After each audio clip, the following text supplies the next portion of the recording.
तो आज हम जो टॉपिक कवर करेंगे वो है वीर्य। द्रव्य गुण का चैप्टर है हमारा वीर्य।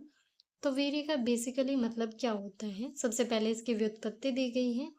इसकी व्युत्पत्ति में दिया गया है कि वीर्य शब्द बनता कैसे है।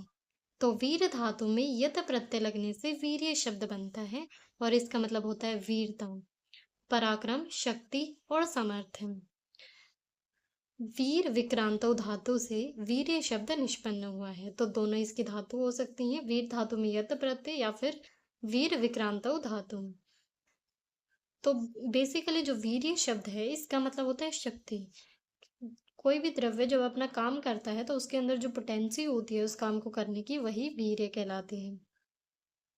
जैसे कि अग्नि जो है जलाने का काम करती है, तो वो जलाती है अपने उष्ण गुण के कारण, उष्ण वीर्य के कारण। तो उष्ण जो है वो उसकी शक्ति है, जलाने की शक्ति उसकी क्या है? वीर्य है। और जल की हम बात करें तो जल जो है वो शीतलता देता है, चीजों को शांत करता है, तो वो उसका क्या है? वीर्य या फिर उसकी शक्ति है। तो शीत वीर्य होने से जल ऐसा कार्य करता है। नेक्स्ट आती है इसकी निरुक्ति। निरुक्ति में बताया है वीर्यते विक्रांत है कर्म समर्थो भवति अनेन इति वीर्यम। जिस शक्ति के द्वारा द्रव्य अपने कार्य करने में समर्थ होता है उसे ही वीर्य कहा जाता है। कर्म समर्थो भवति अनेन इति वीर्यम। नेक्स्ट आते हैं इसके पर्याय। इसके पर्याय हैं उत्साह, अध्यवसाय, शक्ति, तेज, शुक्र। शुक्र जो है वो भी वीर्य का पर्याय है। नेक्स्ट है इसकी परिभाषा। परिभाषा में कोई भी एक या दो परिभाषा हम याद रख सकते हैं। येन कुर्वन्ति तद वीर्यम, जिसके द्वारा द्रव्य अपनी क्रिया को संपादित करता है उसे ही वीर्य कहते हैं। तो ये वाले जो कोटेशन है ये इंपॉर्टेंट है, चरक सूत्र 26 की और सुश्रुत सूत्र स्थान 41 चैप्टर की इसकी रेफरेंस है। तो ये दोनों की दोनों डेफिनेशंस याद रखनी है। वीर्यम तो क्रियते ये निया क्रिया, जो भी क्रिया की जाती है वीर्यम तु क्रियते उसे वीर्य ही करता है। ना वीर्यम कुरुते किंचित, बिना वीर्य के कोई भी काम नहीं होता है। सर्वा वीर्य कृता क्रिया, और सभी क्रियाएं जो हैं वो वीर्य ही करता है। तो ये डेफिनेशन भी मोस्ट इम्पॉर्टेंट है, ये याद करनी है। ये न कुर्वन्ति तद वीर्यम, ये वाली डेफिनेशन भी इम्पोर्टेंट है और सेकंड वाले भी। नेक्स्ट बताया है वीर्यम प्रधानम इति, कि वीर्य प्रधान है कस्मात, किस तरीके से प्रधान है? तद वशीन औषध कर्म निष्पत्ति, क्योंकि उसी के वश में होकर, उसी के वशीभूत होकर औषध अपना कार्य करती है। तो औषध के अंदर जो वीर्य रहता है वो उसकी शक्ति होता है और उसी से जो औषध है वो अपना काम करती है, डिजीज को ट्रीट करती है। नेक्स्ट आता है वीर्य का स्वरूप। वीर्य का स्वरूप किसी ने माना है द्रव्य रूप, किसी ने गुण रूप, किसी ने कर्म रूप। किसी ने मान लिया कि द्रव्य ही वीर्य है या द्रव्य के अंदर कुछ रहने वाला अंश वीर्य है। किसी ने गुण को वीर्य माना है, किसी ने कर्म को ही वीर्य माना है कि कर्म ही वीर्य स्वरूप है। बेसिकली इनमें से जो सबसे ज्यादा फॉलो किया जाता है वो है गुण रूप। गुण ही मुख्य रूप से वीर्य है। तो वीर्यवाद के जो है तीन टाइप्स हैं, द्रव्य वीर्यवाद, गुण वीर्यवाद और कर्म वीर्यवाद। द्रव्य वीर्यवाद माना है शिवदास सेन ने और बॉबदेव ने, तो मेनली ये वाला इंपॉर्टेंट है। गुण वीर्यवाद में दो ब्रांचेस हैं, शक्ति मात्र वीर्यवाद जो कि आचार्य चरक ने माना है, और पारिभाषिक वीर्यवाद जो कि सुश्रुत ने और वाग्भट ने माना है। और लास्ट है कर्म वीर्यवाद, ये माना है नागार्जुन ने। तो सबसे पहले गुण वीर्यवाद देखते हैं क्या होता है। गुण वीर्यवाद की दो ब्रांचेस हैं बेसिकली, एक है शक्ति मात्र वीर्यवाद, एक है पारिभाषिक वीर्यवाद। शक्ति मात्र वीर्यवाद क्या है कि आचार्य चरक ने बताया कि शक्ति ही वीर्य है, चाहे वो रस की हो, चाहे वो गुण की हो, चाहे वो विपाक की हो। जो भी इनमें से प्रबल होता है, जो भी काम करता है, वही शक्ति है, वही वीर्य है। चरक शक्ति मात्र को वीर्य मानते हैं। उनके अनुसार रस विपाक आदि के कर्म का कारण यही शक्ति है, और इनमें से जो प्रबल हो रस विपाक आदि और जिसके द्वारा कर्म संपादन हो उसी में शक्ति का अधिष्ठान होता है और वही वीर्य होता है। तो ये है शक्ति मात्र वीर्यवाद। दूसरा बताया है पारिभाषिक वीर्यवाद, ये माना है सुश्रुत ने और वाग्भट ने। इन्होंने बताया है कि उत्कृष्ट शक्ति संपन्न जो भी गुण है वो वीर्य हैं। इनके अनुसार गुरु लघु आदि गुण जब शक्ति से संपन्न हो जाते हैं तो उन्हें वीर्य कहा जाता है। वैसे तो ये निष्क्रिय रूप में द्रव्य के अंदर रहते हैं, लेकिन जब ये शक्ति से संपन्न होते हैं तो ये द्रव्य के कर्म करने में कारण बन जाते हैं, और ये वीर्य कहलाते हैं। तो ये हो गया पारिभाषिक वीर्यवाद। नेक्स्ट आता है हमारा कर्म वीर्यवाद। कर्म वीर्यवाद माना है नागार्जुन ने। गुण वीर्यवाद को उन्होंने असंगत माना है और कहा है कि ना तो रस ना ही गुण को वीर्य माना जा सकता है, क्योंकि रस और गुण तुल्य होने पर भी कर्म की विशेषता देखी जा सकती है। दो द्रव्य हैं, दोनों में गुण और रस समान है, फिर भी उनमें डिफरेंट डिफरेंट कर्म देखने को मिल रहे हैं। तो उन्होंने बोला कि रस और गुण वीर्य नहीं है, सिर्फ कर्म ही वीर्य है। जो शक्ति से संपन्न है वो सिर्फ कर्म है। एग्जाम्पल इन्होंने दिया है, निम्ब और शोनाक दोनों ही तिक्त रस युक्त होते हैं। इनके जो रस हैं वो सिमिलर हैं, लेकिन उसके बावजूद कर्म इनके डिफरेंट होते हैं। निम्ब जो है वो कुष्ठग्न होता है, कुष्ठ का नाश करेगा। शोनाक जो है वो अति सारग्न है। इसी तरीके से दूध और मुलैठी दोनों ही मधुर रस हैं, शीत वीर्य हैं, स्निग्ध गुण वाले हैं। रस गुण इनका सिमिलर है, लेकिन फिर भी इनके कर्म डिफरेंट होते हैं। जो शीर या दूध होता है वो माइल्ड अमाउंट में स्रंसन या विरेचन कराता है। मुलैठी जो है वो संधान कार्य करती है और कुछ अमाउंट में वामक भी होती है। तो इस तरीके से कर्म को ही इन्होंने वीर्य माना। उत्कृष्ट शक्ति संपन्न गुणों को वीर्य मानने वालों के मतों का इन्होंने खंडन किया है और कहा है कि किसी भी वस्तु की उत्कृष्टता या हीनता से उसकी जाति चेंज नहीं हो जाती है। गुण अगर उत्कृष्ट भी हो गया, जैसे नील हो गया, नीलतर हो गया, नीलतम हो गया, ज्यादा नीला हो गया, फिर भी वो रहता गुण ही है। सभी अवस्थाओं में नीला तो उसमें सामान्य ही है, इससे उसमें वीर्य नहीं आ जाता, ये उन्होंने बोला। अतः उत्कृष्ट होने पर भी गुण गुण ही रहेगा और अपनी जाति का परित्याग करके वो वीर्य कभी नहीं बन सकता। इसलिए नागार्जुन ने कर्म के आधार पर जो वीर्य है वो बताए हैं। छर्दनीय, अनुलोमनीय आदि ये कर्म कहे हैं। जो छर्दी कराएगा, वोमिटिंग को इंड्यूस करेगा, वो छर्दनीय। जो अनुलोमन कर्म कराता है वो अनुलोमनीय है। तीसरा है द्रव्य वीर्यवाद। द्रव्य वीर्यवाद माना है आचार्य शिवदास सेन ने। उन्होंने बोला है कि द्रव्य के अंदर रहने वाले जो पंच महाभूत का सार रूप है वही वीर्य है। पूरा द्रव्य नहीं, द्रव्य के अंदर रहने वाला पंच महाभूतों का सार है, जो अतिशय अत्यधिक सार जो अंश है उसे ही उन्होंने वीर्य माना है। साथ ही ये भी कहा है कि द्रव्य ही वीर्य है, ऐसा नहीं समझना चाहिए। इनके अनुसार शक्ति जो है वो दो टाइप की होती है, चिंत्य वीर्य और अचिंत्य वीर्य।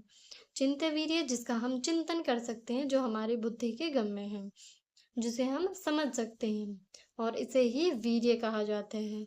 जो अचिंत्य वीर्य हो, जिसके कर्म की हम व्याख्या न कर सके, कि रस भी सेम है, गुण भी सेम है, लेकिन हमें समझ नहीं आ रहा कि इस टाइप का कर्म क्यों दिखा रहा है। दो द्रव्य हैं जिनका रस गुण विपाक सेम है, लेकिन फिर भी वो डिफरेंट कर्म दिखा रहे हैं, तो वो हमारी बुद्धि के परे हो जाता है, और इसे ही अचिंत्य वीर्य हम बोलते हैं, और इसे ही प्रभाव कहा जाता है। तो द्रव्य का जो भी उत्कृष्ट अंश है या फिर सक्रिय तत्व, एक्टिव प्रिंसिपल जो होता है, उसे ही वीर्य कहा जाता है। नेक्स्ट आती है वीर्य की संख्या। वीर्य की संख्या, जो शक्ति रूप वीर्यवादी हैं उनके अनुसार वीर्य की संख्या कितनी है? अनेक हैं, बहुवीर्यवादी हैं। उन्होंने क्या बोला कि जो भी डोमिनेंट होगा, रस हो गया, विपाक हो गया, वही अपना काम करेगा। तो उसी के अनुसार अलग अलग बहुत सारे टाइप्स के वीर्य हो सकते हैं। तो ये बहुवीर्यवादी हैं। दूसरे हैं पारिभाषिक वीर्यवादी, या फिर इन्हें ही प्योरली गुण वीर्यवादी कहा जाता है। इन्होंने दो टाइप्स बताए हैं, अष्टविध वीर्यवाद और द्विविध वीर्यवादी। तो जो बेसिकली हम गुणों को वीर्य के रूप में पढ़ते हैं वो इन्हीं की देन है। तो द्विविध वीर्य के अंदर हमारे आ जाते हैं शीत और उष्ण। अष्टविध वीर्य सुशुद्ध और वाग्भट दोनों ने अलग माने हैं। मृषस्वी, मृषस्वी से हम इसको याद रखते हैं। मृ से हो जाएगा मृदु, शय से हो जाएगा शीत, आधे सै से हो जाता है स्निग्ध, और वी से हो जाता है विशुद्ध। साथ में इनके अपोजिट रहेंगे। विशुद्ध का अपोजिट रहेगा पिच्छल, स्निग्ध का अपोजिट रुक्ष रहेगा, शीत का अपोजिट उष्ण रहेगा, और मृदु, मृदु का अपोजिट वैसे कठिन होता है, लेकिन यहाँ पर हम तीक्ष्ण लेते हैं। तो यहाँ पर मृदु और तीक्ष्ण है, इसके अलावा बाकी अपोजिट पेयर्स में है। तो ये जो हमारी ट्रिक है ये बेसिकली आचार्य सुश्रुत के अकॉर्डिंग है। जो आचार्य वाग्भट हैं उन्होंने विशुद्ध और पिच्छल के जगह पर गुरु लघु को माना है। नेक्स्ट है द्विविध वीर्यवादी। इन्होंने दो वीर्य बताए हैं, शीत और उष्ण। और इसकी इन्होंने युक्ति भी दी है कि दो ही वीर्य क्यों मानने चाहिए। पंच महाभूतों में अग्नि और जल ये दोनों ही प्रधान तत्व हैं, अतः जगत को अग्नि सोम्य माना है कि पूरी जो सृष्टि है वो अग्नि और सोम की प्रधानता से बनी है। पूरे से सृष्टि में भी जो शुक्र है वो सौम्य होता है और आर्ता जो है आग्नेय है। काल की बात करें तो आदान काल और विसर्ग काल दो हैं। आदान काल में सूर्य की प्रधानता रहती है, वो आग्नेय है, और जो विसर्ग काल है उसमें चंद्रमा की प्रधानता रहती है, वो सौम्य होता है। तो इस हिसाब से ये भी काल भी दो टाइप का होता है, पुरुष सृष्टि भी दो टाइप की है। त्रिदोष में हम बात करें तो पित्त जो है वो आग्नेय होता है, कफ जो है वो सौम्य होता है, और वात जो है वो योगवाही है। अतः त्रिदोषों को भी दो वर्गों में विभाजित किया जा सकता है, आग्नेय और सौम्य। तो हर चीज को हम दो में डिवाइड कर सकते हैं, आग्नेय और सौम्य। तो इसलिए वीर्य को भी दो पार्ट्स में डिवाइड किया जा सकता है, शीत और उष्ण।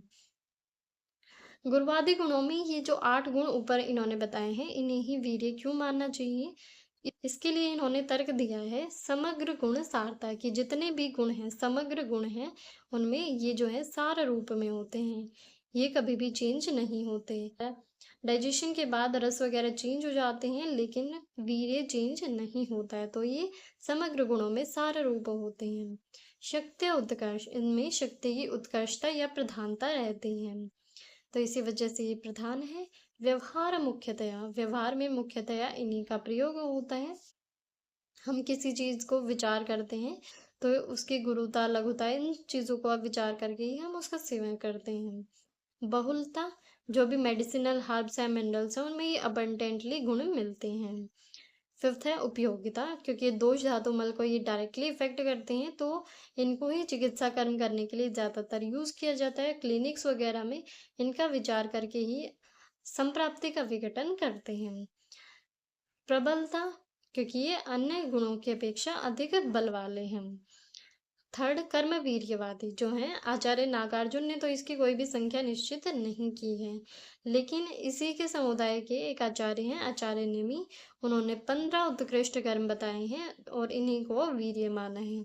तो कौन कौन से हैं वो? अधोभागहर जो विरेचन करवाएंगे, ऊर्ध्व भागहर जो वमन कराते हैं, उभयतो भागहर जो दोनों कराते हैं, सांग्राहिक जो रोकने वाले होते हैं, चीजों को रोकते हैं, संशमन जो दोषों को शरीर में सबसाइड कर दे, दीपन और पाचन अग्नि को बढ़ाते हैं, दोषों का पाचन करते हैं, आम का पाचन करते हैं, आहार का पाचन करते हैं, जीवनीय जो कि जीवन को बढ़ाने वाले हैं, प्राणग्न जो प्राणों का नाश करेंगे, मादन जो मद उत्पन्न करते हैं, शीतीकरण जो शरीर में शीतलता उत्पन्न करेंगे, शोथकर और शोथकन जो इन्फ्लेमेशन को बढ़ा देते हैं, इन्फ्लेमेशन को कम करते हैं, दारण और रोपण, रोपण मतलब कि वुंड की हीलिंग करेगा, दारण उसे फाड़ देगा। तो ये यहाँ पर कंप्लीट हो गए हैं। उसके बाद षड्विध वीर्य भी आचार्य प्रियव्रत शर्मा ने माने हैं। षड्विध उपक्रम जो 6 टाइप की चिकित्सा आचार्य चरक ने बताई है, उसी के आधार पर इन्होंने षड्विध वीर्य का वर्णन किया है। आचार्य चरक ने वीर्यम तो क्रियते येन क्रिया, इससे स्पष्ट संकेत दिया है कि वीर्य का कर्म से नियत यानी कि निश्चित संबंध है, इसलिए ये चिकित्सा में उपयोगी है। तो जो चिकित्सा बताई है 6 टाइप की, उसके अकॉर्डिंग 6 ही वीर्य इन्होंने बता दिए हैं। कौन कौन से हैं वो? गुरु, लघु, शीत और उष्ण, स्निग्ध और रुक्ष। जो गुरु होगा वो भृंगण कर्म करता है, लघु जो है लंघन शरीर में लघुता उत्पन्न करेगा, उष्ण जो है वो स्वेदन यानी कि स्वेटिंग करवाता है, शीत जो है वो स्तंभन यानी कि रोकने का काम करता है, जकड़ाहट उत्पन्न करता है, रुक्ष जो है शरीर में रुक्षता उत्पन्न करता है, स्निग्ध जो है वो स्नेहन कर्म करता है। तो गुरु जो है वो कफ को बढ़ाएगा, लघु जो है वो कफ को कम कर देगा, उष्ण जो है वो पित्त को बढ़ाने वाला है, शीत जो है वो पित्त को कम करने वाला है, रुक्ष जो है वो वात को बढ़ाएगा, वात का गुण होता है रुक्ष, स्निग्ध जो है वो कफ का गुण होता है, वात के अपोजिट है, तो वो वात को कम करेगा। नेक्स्ट आ जाता है वीर्यों का पंचभौतिक संगठन। तो जो हमारे गुरु हैं वो दो ही महाभूत होते हैं, पृथ्वी और जल, दोनों ही भारी होते हैं। तो गुरु इन दोनों महाभूतों से बना हुआ है। लघु इसमें रहते हैं बाकी के तीनों बचे हुए महाभूत, आकाश, वायु और अग्नि, ये तीनों ही लघु होते हैं। स्निग्ध जल हमारा स्निग्ध रहेगा, रुक्ष में वायु की प्रधानता रहेगी, वात जो है वो रुक्ष गुण वाली होती है। शीत, शीत में जल तो हम याद कर लेते हैं लेकिन पृथ्वी भूल जाते हैं, तो पृथ्वी भी यहाँ पर इम्पोर्टेंट है। शीत में पृथ्वी की प्रधानता भी रहती है। उष्ण में रहेगी अग्नि की प्रधानता। मृदु जो सॉफ्ट चीजें होंगी, सॉफ्ट हमारे दो महाभूत होते हैं, एक जल और एक आकाश, तो मृदु में इन दोनों की प्रधानता रहेगी। जो तीक्ष्ण होता है इसमें अग्नि की प्रधानता रहती है, अग्नि जो है वो उष्ण और तीक्ष्ण होती है। विशद और विच्छद दोनों में ही पृथ्वी महाभूत की प्रधानता रहती है। विशद में जो है साथ में वायु रहेगी, वायु जो है उसके गुणों में भी आता है विशद, और जल जो है वो पिच्छल रहेगा। तो इस तरीके से पंचभौतिक संगठन इनका याद कर लेंगे। नेक्स्ट आते हैं वीर्यों के कर्म। सबसे पहले हैं इनके मुख्य कर्म, छह के हम ऑलरेडी बात कर चुके हैं। नेक्स्ट हमारे चार जो है मृदु और तीक्ष्ण। मृदु जो है वो श्लथन, शरीर में शीतलता या कोमलता उत्पन्न करने का काम करता है, सॉफ्ट चीजें जो है कोमलता उत्पन्न करती हैं। तीक्ष्ण वीर्य जो है वो शोधन का काम करता है, चीजों को बाहर निकालता है, तो शोधन जब भी कराते हैं तो तीक्ष्ण औषधियां वहां पर दी जाती हैं। विशद जो है वो शालन का, साफ करने का काम करता है, क्लीनलीनेस वहां पर लाता है। पिच्छल जो है वो लेपन यानी कि कोटिंग लाता है, चिपचिपा होता है तो एक तरीके से कोटिंग वो बना लेता है। तो ये हो गए इनके मुख्य कर्म। इसके अलावा नेक्स्ट बात कर लेते हैं दोष कर्म की। जो गुरु होगा वो कफ को बढ़ाएगा, जो लघु होगा वो वात को बढ़ाएगा, बाकियों को कम करेगा। स्निग्ध जो चीजें होती हैं वो कफ को बढ़ाती हैं, कफ का गुण है स्निग्ध। रुक्ष जो होगा वो वात को बढ़ाएगा। जो उष्ण चीजें होती हैं वो पित्त को बढ़ाती हैं, गर्म चीजें, और शीत जो चीजें होती हैं वो पित्त को कम करती हैं। जो मृदु होगा वो हमारा कफ का गुण है तो कफ को बढ़ा देगा। तीक्ष्ण जो है वो पित्त का गुण होता है तो पित्त को बढ़ाएगा, बाकियों को कम करेगा। विशद जो है वो वात का गुण है तो वात को बढ़ा देगा। पिच्छल जो है वो कफ को बढ़ा देगा। नेक्स्ट है धातु कर्म।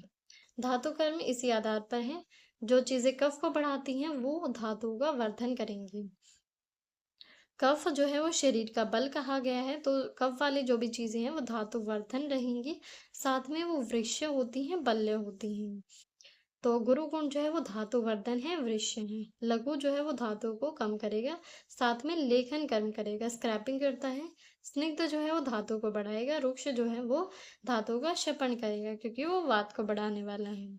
शीत जो चीजें होती हैं वो स्तंभन का, चीजों को रोकने का काम करती है, साथ में जीवनीय शक्ति को बढ़ाते हैं क्योंकि कफ को बढ़ा रही है।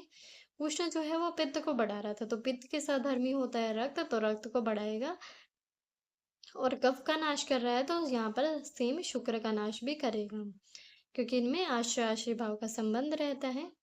मृदु की बात करें तो मृदु जो है वो रक्त और मांस का प्रसादन करता है, धातुओं का वर्धन करता है। तीक्ष्ण गुण जो है वो धातु का शपन करेगा।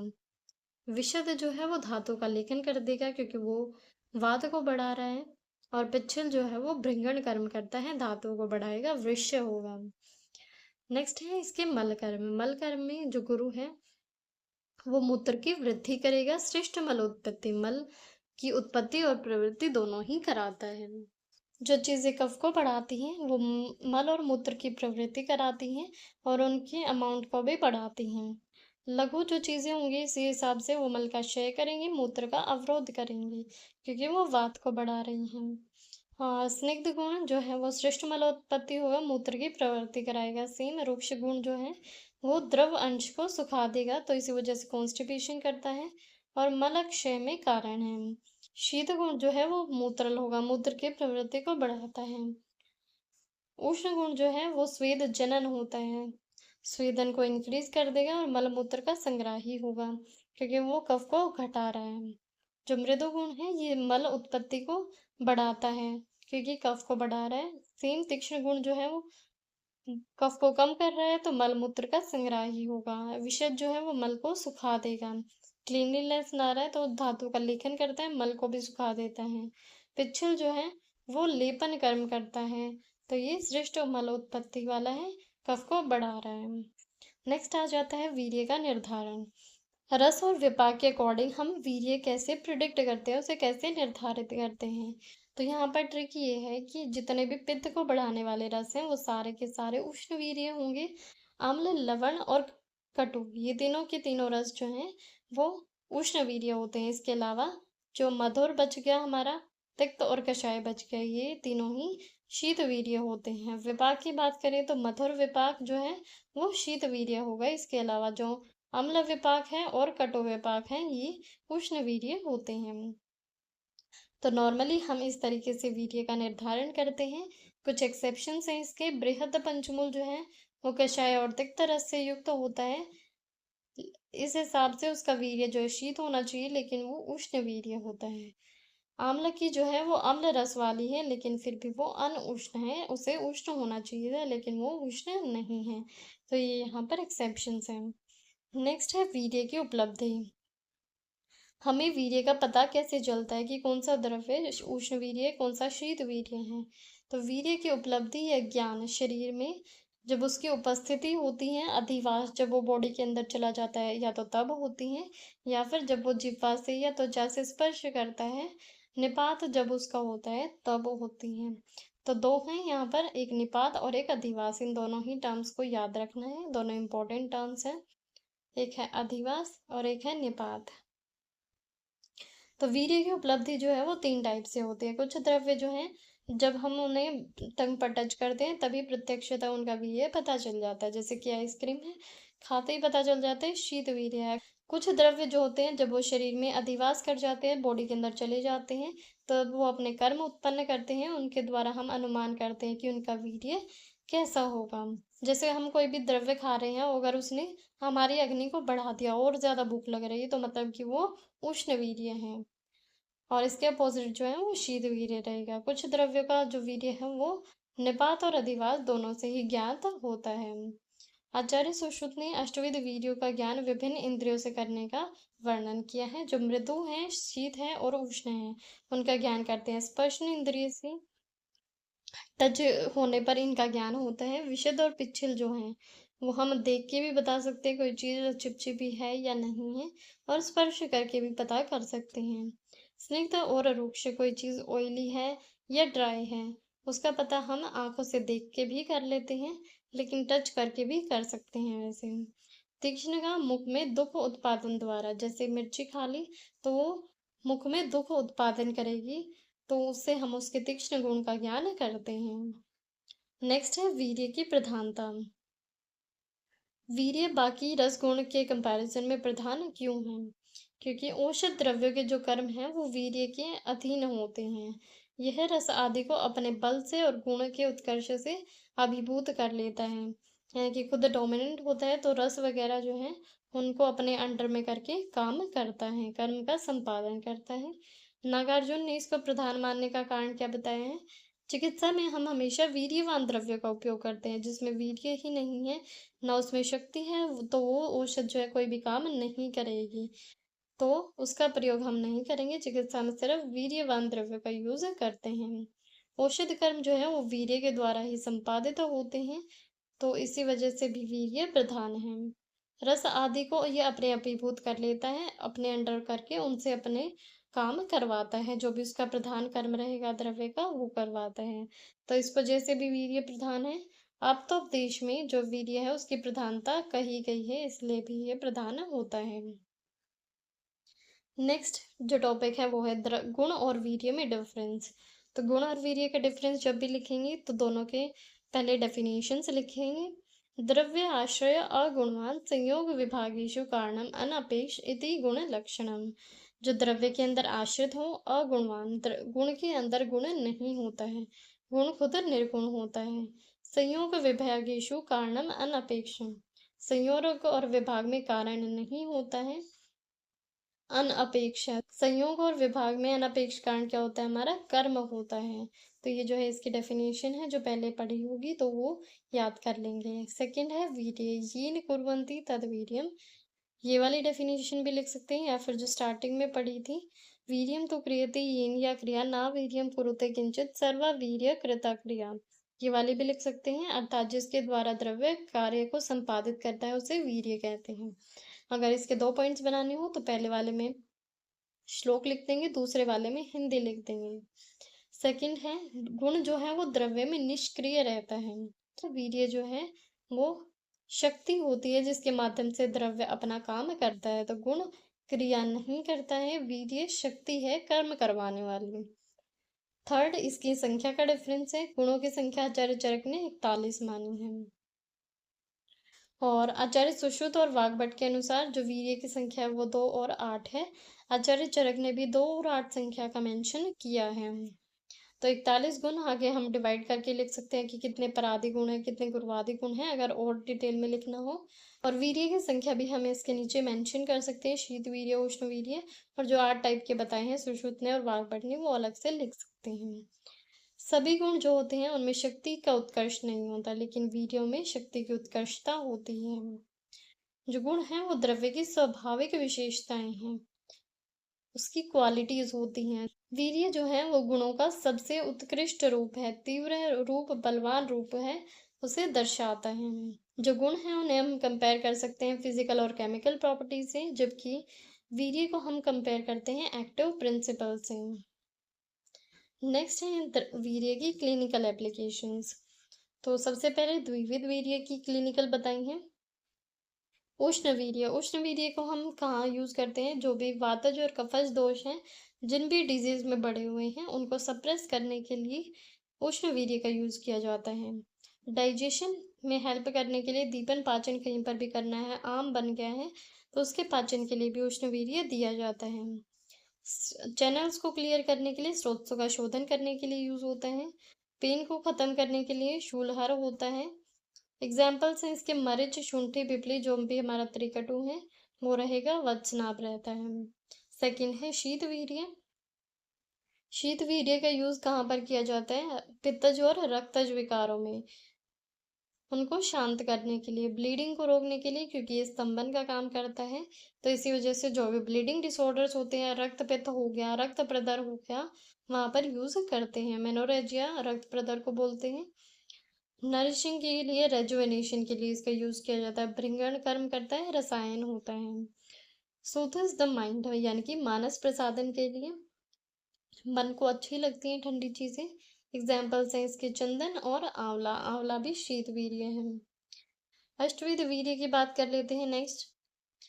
जो उष्ण वीर्य है उसकी एप्लीकेशन क्या है, it is used in acute fevers, sweating induce करेगा वहां पर, और डीप सीटेड टॉक्सिन से उनको रिमूव करेगा स्वेटिंग के थ्रू।